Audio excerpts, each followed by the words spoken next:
There's a moment that comes to everyone who's on a spiritual path. A moment so subtle, so fleeting, that most people miss it entirely. It happens right before everything changes, right before your old life stops fitting, right before you can't pretend anymore that the person you were is the person you're becoming. You might be experiencing it right now, and you don't even realize it.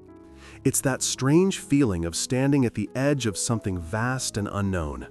It's the way certain conversations suddenly feel hollow. It's how you find yourself questioning things you never questioned before. It's the inexplicable urge to distance yourself from people and places that once felt like home. What if I told you that this isn't a crisis, it's a calling? What if this uncomfortable space you're in isn't something to fix, but something to honor? Because here's what most spiritual teachings won't tell you. The moment right before everything changes is actually the most sacred moment of your entire journey. This isn't about dramatic revelations or mystical experiences. This is about recognizing the quiet revolution that's already happening inside you. The one that's been building for months, maybe years. The one that's asking you to trust something you can't yet see, but somehow know is true. Today, we're going to explore what it really means to stand at this threshold, and why recognizing this moment might be the most important spiritual practice you'll ever learn. When I talk about the moment before everything changes, I'm not referring to those obvious life transitions, the job loss, the breakup, the move to a new city. Those are external shifts that force change upon us. What I'm describing is something far more subtle and infinitely more powerful. The internal shift that happens when your soul begins to outgrow your current reality. This is what spiritual traditions have called the dark night of the soul, but I think that term is misleading. It suggests something ominous, something to endure. What we're really talking about is more like the dawn of the soul, that liminal space between who you were and who you're becoming, where everything feels uncertain because everything is becoming possible. Unlike the spiritual bypassing that's so common today, where people use spirituality to avoid difficult emotions or real-world responsibilities, this moment demands complete presence with discomfort. It's not about transcending your human experience, it's about finally becoming fully human in a way you never have before. In 2026, with the energy of new beginnings and Plutonian transformation in the air, more people are experiencing this threshold moment than ever before. It's as if the collective consciousness is going through its own metamorphosis, and those of us who are sensitive to energy are feeling it first. This isn't the kind of change you can force or schedule. You can't manifest your way through it or positive think your way around it. It requires something our culture has forgotten how to do.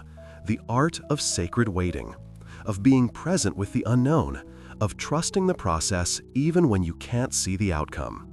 The moment before everything changes is characterized by three distinct experiences: a growing sense of disconnection from your old life, an inexplicable knowing that something significant is coming, and a deep longing for something you can't quite name. These aren't symptoms of depression or anxiety, though they can feel similar. They're signs that your consciousness is expanding beyond the boundaries of who you thought you were. Understanding this moment is crucial because how you navigate it determines not just what changes, but how gracefully you move through the transformation that's already begun. The first sign that you're in this sacred threshold is what I call the great distancing. You start pulling away from people, places, and activities that once felt essential to your identity. Let me give you a specific example. Sarah, a marketing executive in her 30s, came to me completely confused about what was happening in her life.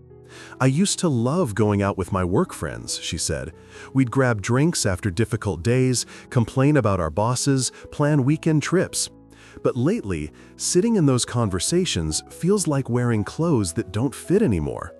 I find myself making excuses not to go, and when I do go, I feel like I'm watching myself from outside my body." What Sarah was experiencing wasn't social anxiety or depression. Her consciousness was expanding beyond the vibrational frequency of those interactions. The conversations that once provided comfort and connection now felt energetically draining because she was no longer resonating with that level of awareness.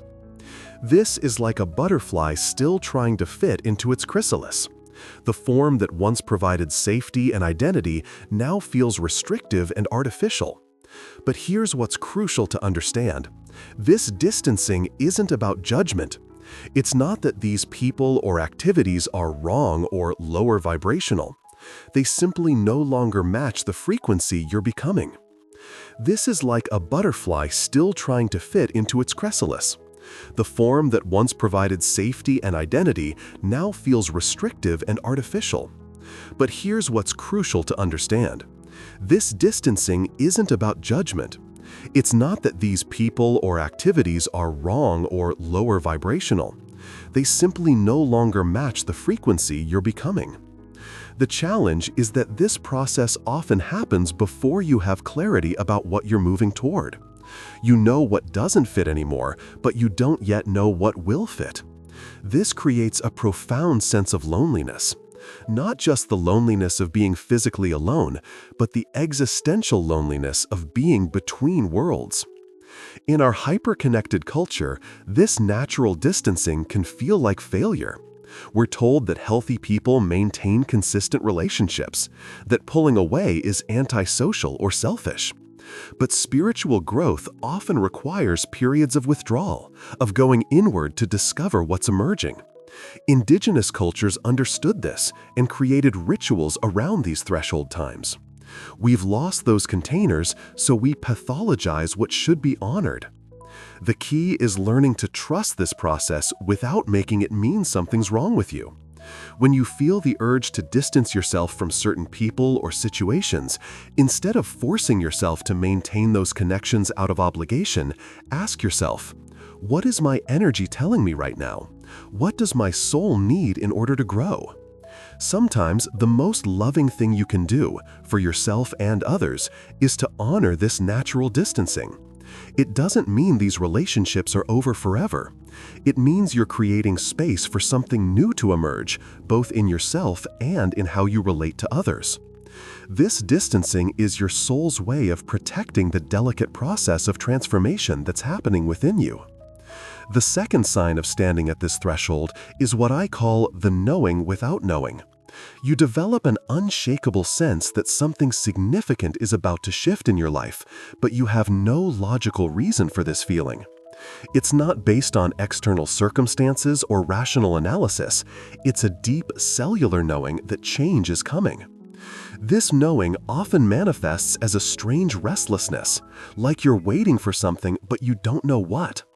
You might find yourself making decisions that don't make sense to others, or even to your logical mind. You turn down opportunities that would have excited you before.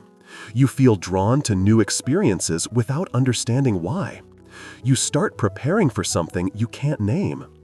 Michael, a successful architect, described it this way: "For months, I had this feeling that I needed to simplify my life." The challenge with this experience is that our culture demands logical explanations for everything.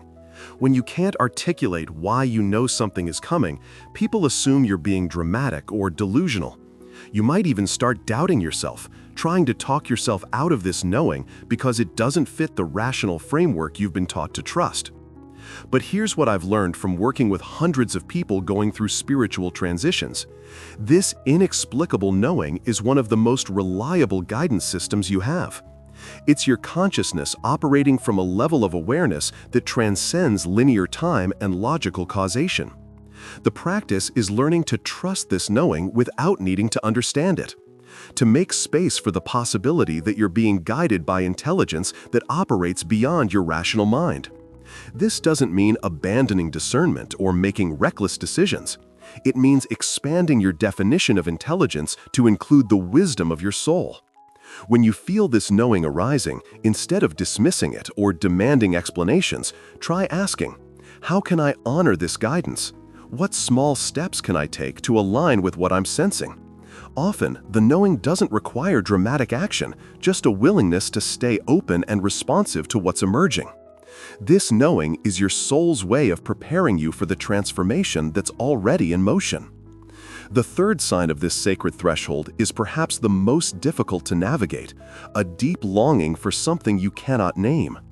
It's not wanting a specific thing, a new job, relationship, or location. It's a soul-level yearning for a way of being that doesn't yet exist in your current reality. This longing feels different from ordinary desires. Regular wants are specific and achievable. You want to travel to Italy, learn to play guitar, or find a romantic partner. This spiritual longing is more like homesickness for a place you've never been. It's the feeling that there's a version of your life, a version of yourself that you're meant to be living, but you can't quite access it yet. Emma, a therapist in her 40s, described it beautifully. "I would wake up some mornings with this ache in my chest, like I was missing something essential. But when I tried to figure out what it was, there was nothing specific I could point to. I had a good career, loving relationships, a comfortable life, yet something in me was crying out for more. Not more stuff, not more achievements, but more aliveness, more authenticity, more connection to something sacred that I couldn't even define." This longing often intensifies during quiet moments, in meditation, during walks in nature, or in those liminal spaces between sleep and waking. It's as if your soul is trying to communicate something your mind isn't yet equipped to understand. The difficulty is that our consumer culture has trained us to interpret all longing as something that can be satisfied through acquisition or achievement. When this deeper longing arises, we often try to fill it with external things. We redecorate our homes, plan elaborate vacations, or throw ourselves into new projects. But nothing quite touches the depth of what we're yearning for.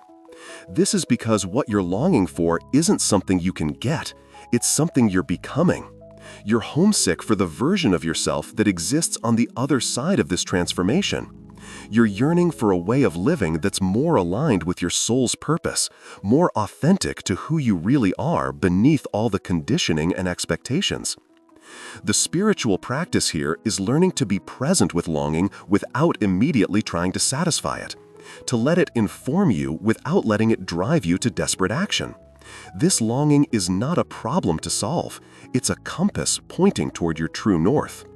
When you feel this unnamed yearning, try sitting with it instead of running from it. Ask it, what are you trying to tell me? What quality of experience are you pointing toward? Often, the longing will reveal not what you need to do, but how you need to be. It might be pointing toward more creativity, more solitude, more community, more service. This longing is your soul's way of calling you toward the life you're meant to live, the one that's waiting just beyond the threshold you're standing on. Let me tell you about David, because his story illustrates perfectly what it looks like to navigate this threshold with grace and trust. David was a successful financial advisor in his late 30s, married with 2 young children, living what most people would consider an ideal life. He had worked hard to build his practice, owned a beautiful home in the suburbs, and was respected in his community. By every external measure, he had made it. But sometime in his 38th year, David began experiencing all 3 signs we've been discussing. He started feeling disconnected from his work colleagues, finding their conversations about market strategies and client acquisitions somehow hollow. The networking events that once energized him now felt like performances he was tired of giving. "I remember sitting in a partner meeting," David told me, "listening to everyone get excited about our quarterly numbers, and I felt like I was watching a movie of someone else's life. I kept thinking, is this really what I want to spend my precious life energy on?" The thought scared me because I had no answer. Simultaneously, David developed what he called the strangest intuition. He became convinced that he needed to learn about sustainable agriculture, despite having no background in farming and no logical reason for this interest. He started reading books about permaculture, watching documentaries about regenerative farming, even visiting local farms on weekends. "My wife thought I was having a midlife crisis," he laughed. "She kept asking if I wanted to buy a motorcycle or something more normal. But this wasn't about excitement or escape. It felt like preparation, like I was being guided to learn something I would need later." The third element was the most challenging. David developed an almost painful longing for what he could only describe as a life of meaning. Not that his current life was meaningless, but he yearned for work that felt directly connected to healing the world, for days that felt sacred rather than just productive. "I would lie awake at night with this ache in my chest," he said. "I felt like I was betraying something essential about myself by continuing to live this life that looked perfect from the outside but felt increasingly empty on the inside." For months, David lived in this uncomfortable space of knowing something needed to change without knowing what or how. He didn't make any dramatic moves. Instead, he practiced what he called conscious waiting, staying present with the discomfort while remaining open to guidance. The shift came gradually. A client mentioned needing help with the financial aspects of converting his conventional farm to organic practices. David found himself deeply engaged with this project in a way he hadn't felt about work in years. This led to another similar project, then another. Within 2 years, David had transitioned his entire practice to focus on sustainable agriculture financing. He now helps farmers transition to regenerative practices, works with environmental nonprofits, and has found a way to use his financial expertise in service of ecological healing. "The most surprising thing," David reflected, "was that I didn't have to abandon my old life completely. I didn't have to move to a commune or become a farmer myself. Instead, I found a way to bring my deepest values into the skills I already had. The longing wasn't calling me to become someone completely different. It was calling me to become more fully myself."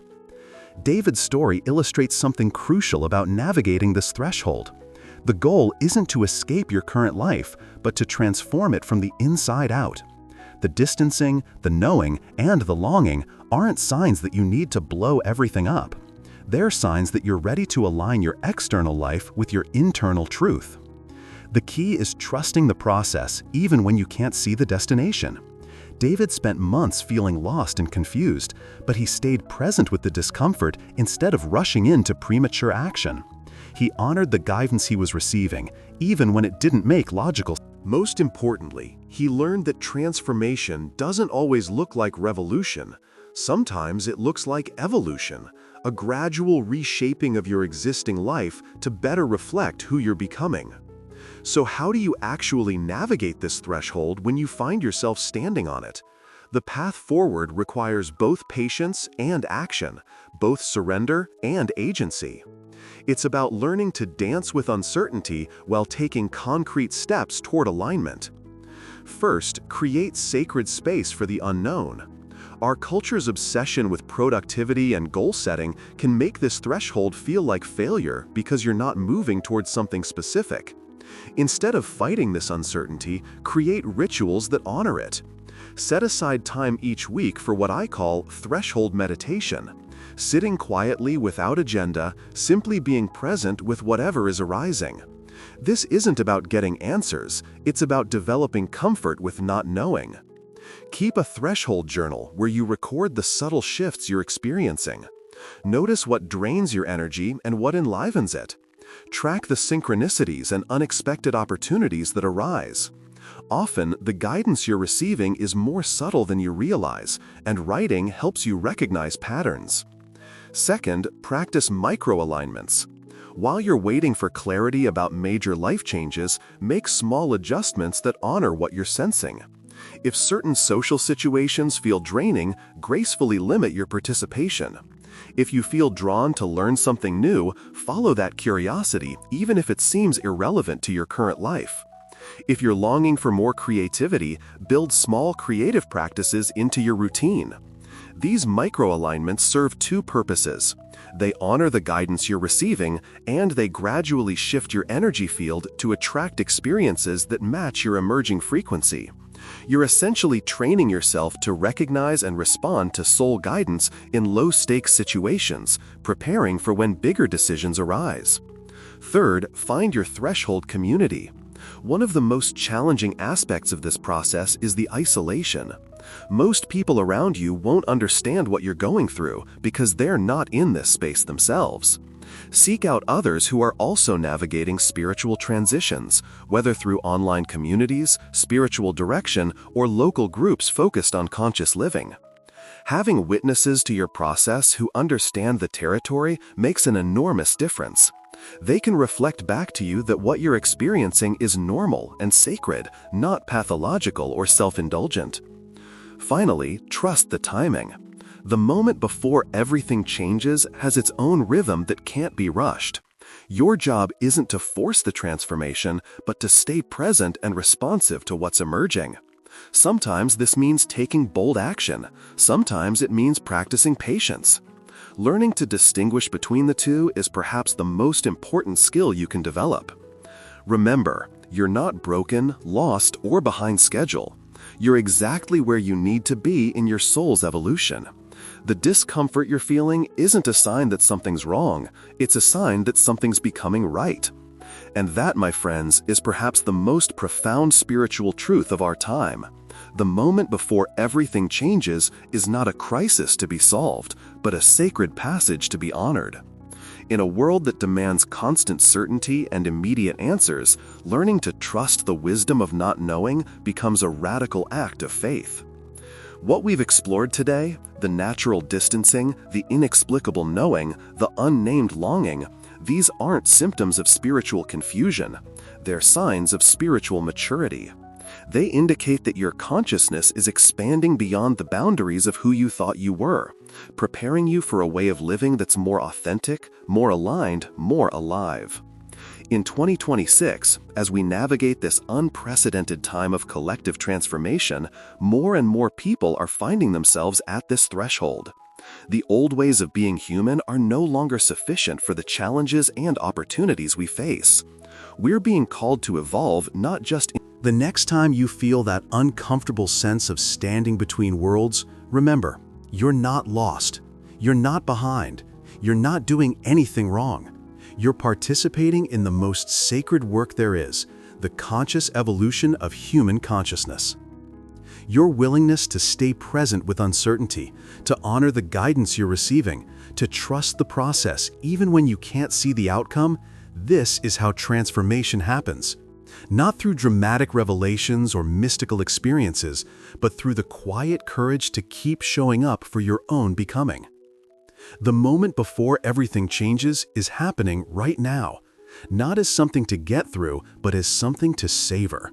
Because this threshold you're standing on, it's not just the doorway to your new life, it's the birthplace of who you're meant to be. Trust the process, honor the timing, stay present with the mystery. Everything is about to change, and you're exactly where